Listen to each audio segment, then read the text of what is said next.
So my name is Cece Chin, and I am the creative director and founder of 80/20 Shoes. My story is about launching a brand and a footwear company from scratch with very little experience in this particular field, and running it profitably for 6 years.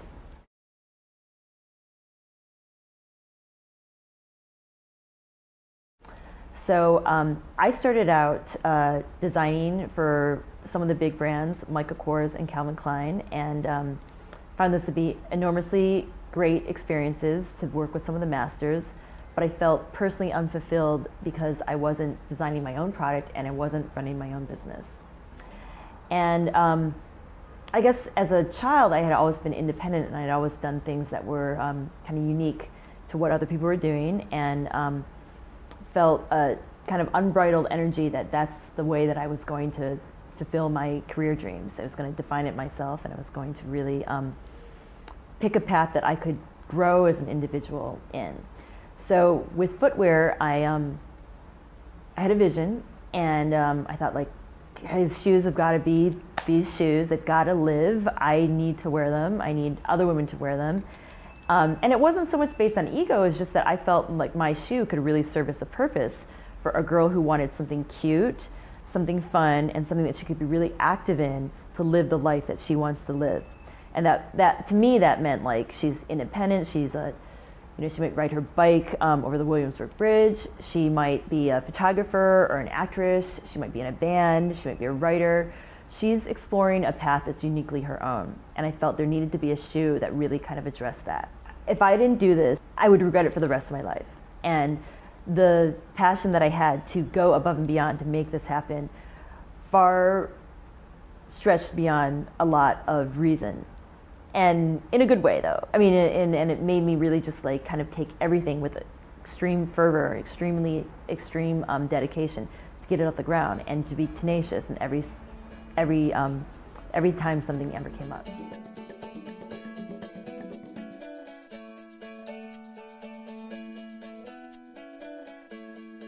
I would say another strength that I bring to my business is being curious about problem solving and constantly trying to look at something from a different point of view. And I think a strength that women in business do have is that we're able to empathize and see different points of view. And I think that can really work in your favor when you're making a decision based on maybe a gut feeling or intuition, as opposed to just like a number.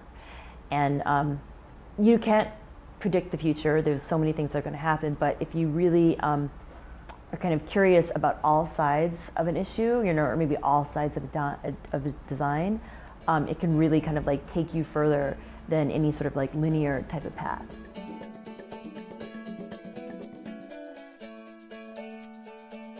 What advice would I have for entrepreneurs that are starting out? I would say that a key thing is for them to be flexible. And there's a lot of things you cannot plan in being an entrepreneur, and that's one of the beauties of the experience, is that it's always moving, and it's always evolving, and it's a flow and a process of its own. And that being flexible is key, because opportunities may come to you that you're not expecting. Opportunities may change in front of you that you're not expecting, but there's always a solution, there's always a positive to it. And the most key element is to identify that positive no matter what, and to go after that positive, and to, like, really resonate with that. And certain things may turn out the way you want, certain things may not, but that is the game of being an entrepreneur.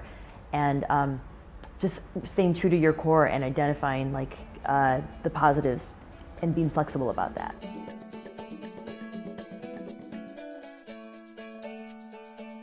So what's next for 80/20? Well, I would like to have a retail flagship store in Lower Manhattan, and this would be an environment that would move and change as we change our vision, and as we see new creative elements coming our way.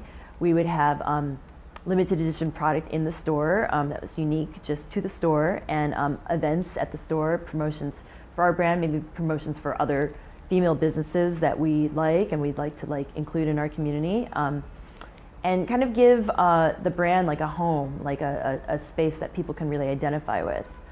Then after doing it here in New York, I would like to do the same thing in major cities across the US, in Chicago, San Francisco, Boston, Miami, and have those to be like extended flagship stores as well, and continue the kind of creative entrepreneurial spirit there. Maybe there's local businesses in Miami that are female entrepreneurs that we want to support. Could be as much as like a yoga teacher who's starting a studio, and we could host a yoga class at our space. You know, we could have a graphic designer who's launching some artwork, and we could do a showcase at our space to kind of help other female entrepreneurs get exposure.